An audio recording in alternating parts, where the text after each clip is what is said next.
बिस्मिल्लाहिर्रहमानिर्रहीम। अस्सलाम वालेकुम। Welcome to our channel ICPHS RYK। आज हम पढ़ेंगे सब्जेक्ट बायोकेमिस्ट्री में चैप्टर एंजाइम्स का 8th लेक्चर। और आज के लेक्चर के कंटेंट्स हैं फंक्शन ऑफ एंजाइम और रेफरेंस है आपकी टेक्स्ट बुक के पेज नंबर 64 to 66 का।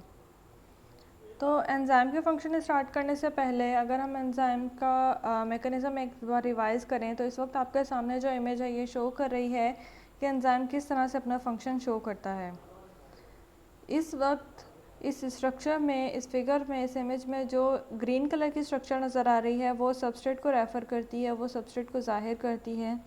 ये सबस्ट्रेट आके अटैच होता है एंजाइम के साथ, जो कि पर्पल कलर में आपके सामने है, वो एंजाइम है। जब ये दोनों एक दूसरे के साथ अटैच हो जाएंगे तो एक कॉम्प्लेक्स बनाएंगे, हम उसको कहेंगे एंजाइम सबस्ट्रेट या ES कॉम्प्लेक्स। ये ES कॉम्प्लेक्स फर्दर इसके बाद कन्वर्ट होगा एंजाइम प्रोडक्ट में।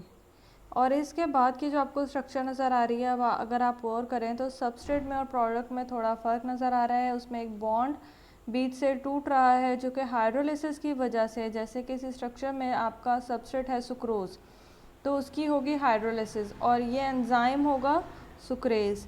ये एंजाइम जब इस सुक्रोज़ की हाइड्रोलिसिस करवाएगा तो उसके बाद आपके पास जो प्रोडक्ट बनते हैं वो होंगे ग्लूकोज और फ्रक्टोज़।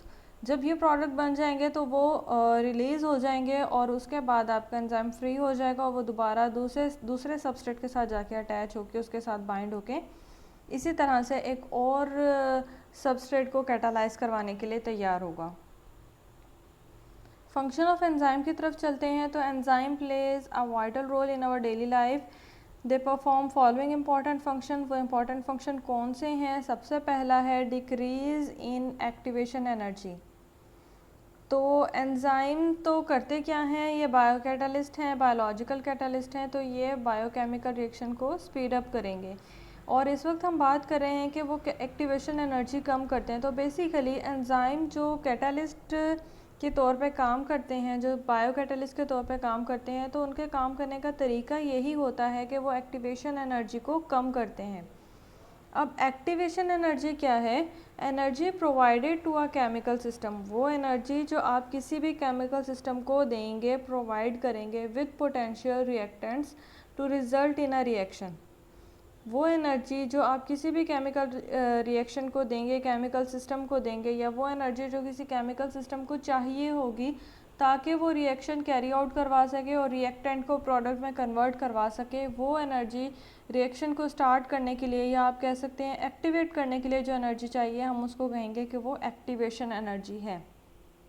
अब एंजाइम का फंक्शन क्या है कि एंजाइम इस एक्टिवेशन एनर्जी को कम कर देते हैं। मतलब ये है कि एंजाइम की मौजूदगी में आपके रिएक्टेंट को कम एनर्जी चाहिए होती है और वो थोड़ी एनर्जी पे भी एक्टिवेट होके प्रोडक्ट में कन्वर्ट होने के लिए अपना रिएक्शन कैरी आउट करवा लेता है। थोड़ा सा इसको डिटेल में देखते हैं। दे डिक्रीज एक्टिवेशन एनर्जी, मतलब एंजाइम डिक्रीज करते हैं एक्टिवेशन एनर्जी को। Most enzymes catalysed reaction are highly efficient. जो वो रिएक्शन जो कि एंजाइम की वजह से होते हैं, एंजाइम की जिन रिएक्शंस को कैटालाइज करवाता है वो बहुत ज़्यादा एफिशिएंट होते हैं।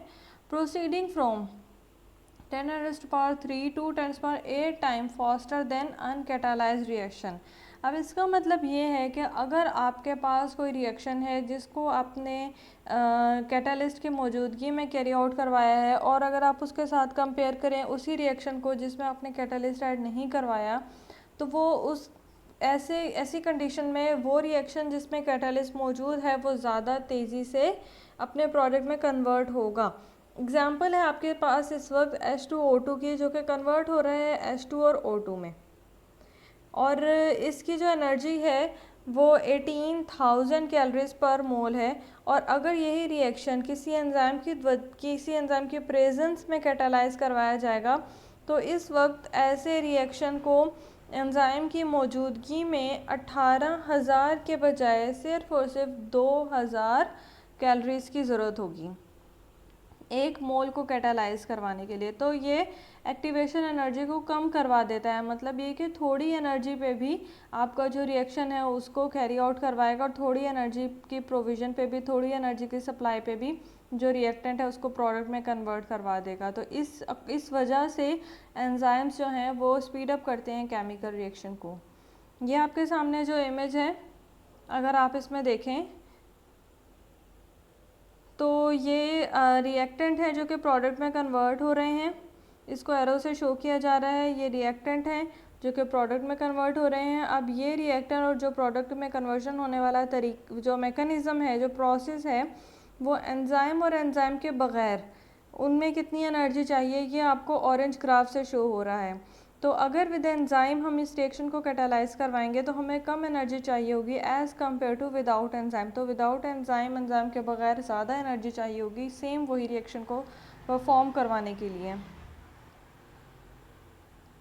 सेकंड फंक्शन है एंजाइम का डाइजेशन।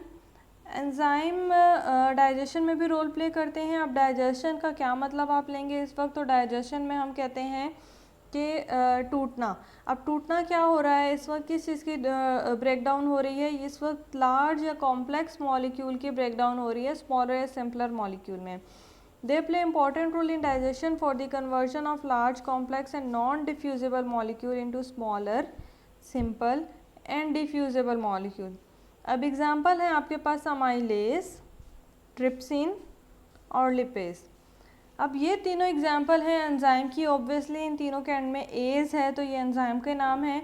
अब आज का आपका क्वेश्चन ये है कि आपने मुझे ये बताना है कि ये तीनों जो एंजाइम के नाम हैं, तो ये तीनों एंजाइम कौन से मॉलिक्यूल की डाइजेशन करवाएंगे, या कौन से लार्ज कॉम्प्लेक्स मॉलिक्यूल है जिसकी ब्रेकडाउन करवा रहे हैं, जिसकी वजह से हमने इसको डाइजेशन